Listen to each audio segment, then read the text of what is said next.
Gold, trusted gold buyers. మీరు తాకట్టు పెట్టిన బంగారాన్ని విడిపించి ఈ రోజు ఉన్న మార్కెట్ ధరకు కొనబడను.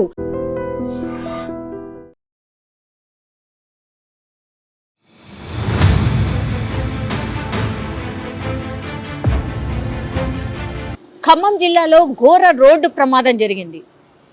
ఈ ప్రమాదం కూడా ఈ స్కూల్ బస్సెస్ ఏవైతే ఉంటాయో ఆ స్కూల్ బస్సే ఏకంగా పంట పొలాల్లో పల్టీ కొట్టింది, అది కూడా విద్యార్థులతో సహా. ఒక్కసారి మీరు ఇమాజిన్ చేసుకోండి, ఆ బస్సులో ఉండాల్సిన కెపాసిటీ ఎంత ఉంటుంది? జనరల్లీ అయితే 50 మందో లేకపోతే 60 మందో కూర్చోగలుగుతారేమో పిల్లలు కాబట్టి, మేబీ. అందులో ఏకంగా 107 మందిని ఒకే బస్సులో పిల్లల్ని కుక్కి మరీ తీసుకెళ్తున్నారంటే ఆ స్కూల్ యాజమాన్యాన్ని ఏమనాలి, లేదంటే ఈ బస్సు డ్రైవర్ ఎవరైతే ఉన్నారో అతన్ని ఏమనాలి? పోనీ డ్రైవర్ని మినహాయిద్దాం, డ్రైవరు స్కూల్ యాజమాన్యం చెప్పినట్టు ఆయనకి జీతం ఇస్తారు కాబట్టి వింటుండు అనుకుందాం. మరి స్కూల్ యాజమాన్యం ఏం చూస్తోంది? ఇప్పుడు ఈ డ్రైవర్ ఎవరైతే ఉన్నారో ఏకంగా మద్యం తాగి మరీ ఈ స్కూల్ పిల్లల్ని ఇంట్లో డ్రాప్ చేయడానికి తీసుకుపోతుండట. ఎంత దారుణం అంటే ఇప్పుడు ఈ ఘటనలో పాపము 20 నుంచి 30 మందికి పిల్లలకి, చిన్న చిన్న పిల్లలకి గాయాలు. ఎట్లాంటి గాయాలైనాయి?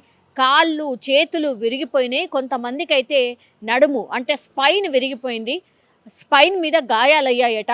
చిన్న పిల్లలు చిన్న దెబ్బ తాకితేనే అంటే తల్లడిల్లిపోతుంటారు తల్లిదండ్రులు.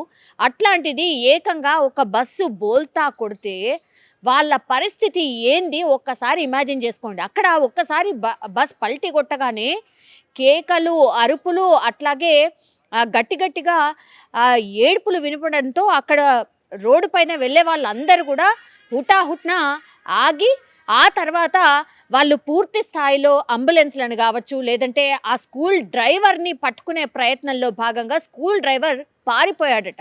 మద్యం మత్తులో ఉన్న స్కూల్ డ్రైవర్ ఎవరైతే ఉన్నాడో అతను స్కూల్ బస్ డ్రైవ్ చేస్తాడు, తర్వాత అది పల్టీ కొడుతుంది, తర్వాత ఆయన పారిపోతాడు కూడా.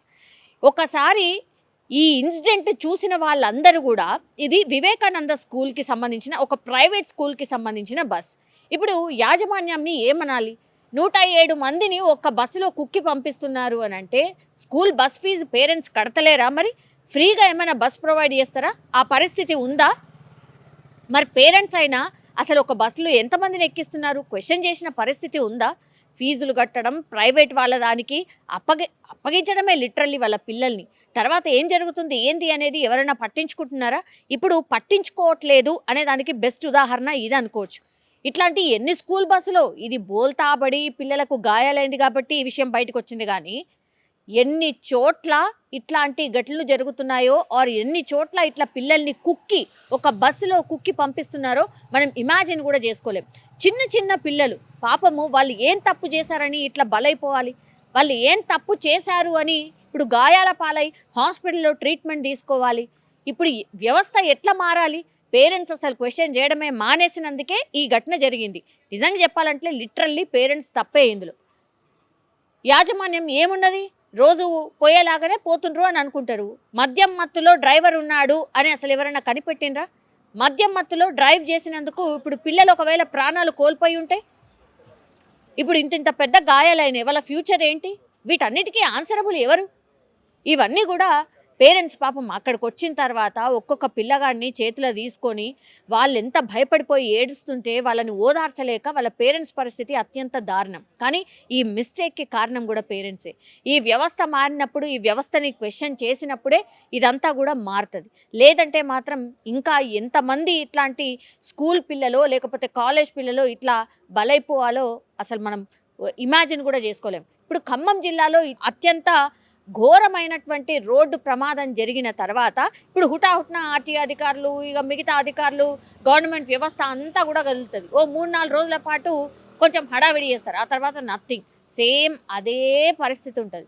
సో ఒక్కసారి ఎవరైతే తన పిల్లల్ని ఎట్లా పోతున్నారు ఏంది అని తెలుసుకోకుండా ఇగో ఆ గుంపులో గోవిందంలే మా పిల్లలు అందరితో పాటు అనుకుంటే మాత్రం ఇట్లాంటి సంఘటనలు జరిగినప్పుడు మాత్రం ఎవరికి కష్టం ఆర్ ఎవరికి నష్టం? ఆబ్వియస్లీ పేరెంట్స్కి. సో ఇది ఒక్కసారి ఆలోచించి పేరెంట్స్ మేల్కుంటే కానీ ఇట్లాంటి వ్యవస్థలు మారే అవకాశం అయితే ఉండట్లేదు. నిజంగానే ఖమ్మం జిల్లాలో ఇంకా నయం, ఆ పిల్లలు అదృష్టవంతులు, తల్లిదండ్రులు కూడా అదృష్టవంతులే అనుకోవాలి. ఎందుకంటే గాయాల పాలైన పరిస్థితే ఉంది, కానీ అక్కడ ఎవరికి కూడా చనిపోలేదు. నిజంగా అత్యంత బాధాకరం. కానీ అందులో కొంచెం బెటర్ ఏంటంటే ఎవరి ప్రాణాలు కూడా పాపం పోలేదు. ఇది కొంత ఊరటనిచ్చే అంశం అని చెప్పుకోవచ్చు. ఏంటంటే బస్సు స్టార్ట్ అయ్యేటప్పుడు బండి స్టార్ట్ అవ్వదు. అసలు స్టార్ట్ అవ్వకపోతే ఎక్సలేటర్ మంచి బయటకు వచ్చిన తర్వాత బండి స్టార్ట్ పొద్దున కూడా అట్లా అయిపోతుంది. ఏమైందంటే అట్టే ప్రిన్సిపల్ సార్ వచ్చి ఏమైంది అన్నారు, బాగు చేయించుకోవచ్చుగా అన్నారు. అంటే చేపిస్తా సార్ అని చెప్పిండు. అట్టే అయిపోవడం సగం దూరం వచ్చిన తర్వాత principal sir Naveen principal sir hand brake పడిందా అన్నారు. అట్లా సగం దూరం వచ్చింది. సెంటర్కి వచ్చిన తర్వాత సార్ చెప్పారు నవీన్ అన్నకి. ఏమని చెప్పారు, హ్యాండ్ బ్రేక్ అనేసి నాకేం తెలియదు ఏంటి బస్సు తోలేటోడికి అని హ్యాండ్ బ్రేక్ వేసి బస్సు ఆఫ్ చేసేసాడు. పొగ వస్తుంది, ఆడ వాసన వస్తుంది. అయితే ఆగిన తర్వాత ఏమైంది, కొంచెం దూరం పోయింది. అట్టే ఇచ్చిండు. 7 మనిషి వచ్చిండు వెనకమాల ఎట్టిట్టాండు. మళ్ళీ కొంచెం ముందుకు వచ్చిన తర్వాత అట్టే ఇటు తొలిచ్చిండు. లెపెక్కన పడింది, బస్సు పడింది. అయితే కూసుకుపోయింది. ఇట్లా పారిపోయిండు కూడా. ఫుల్ తాగిడు మందు. అసలు 4 రోజుల నుంచి తాగుతూనే ఉండవు. ఫుల్ తాగుతుండు మందు. ఫుల్ ఒక 5 రోజులు కట్టి తాగుతున్నాం. ఒకసారి తాగితే ఆపారు. ఇవాళ తాగి చూసి కూడా ఆపలేదు. బస్ డ్రైవర్ మార్చలేదు కూడా. ఇవాళ అయినా జనాభా ఎక్కువ మంది 107 మంది బస్సులు ఎక్కేది. 107 మంది అండి. ఆ బస్సు కెపాసిటీ ఎంత? 107 మంది ఉన్నారట. 107 మంది ఎంతమంది తగిలింది? 20 మంది తగిలి 20 మంది పైన తగిలింది. మొత్తం చిన్న పిల్లగాళ్ళు వాళ్ళు వచ్చారు. చిన్న పిల్లలు. పిల్లోడైతే అందరూ నడుము విరిగింది. ఆడవాళ్ళు ఎక్కించుకొని పోయారు.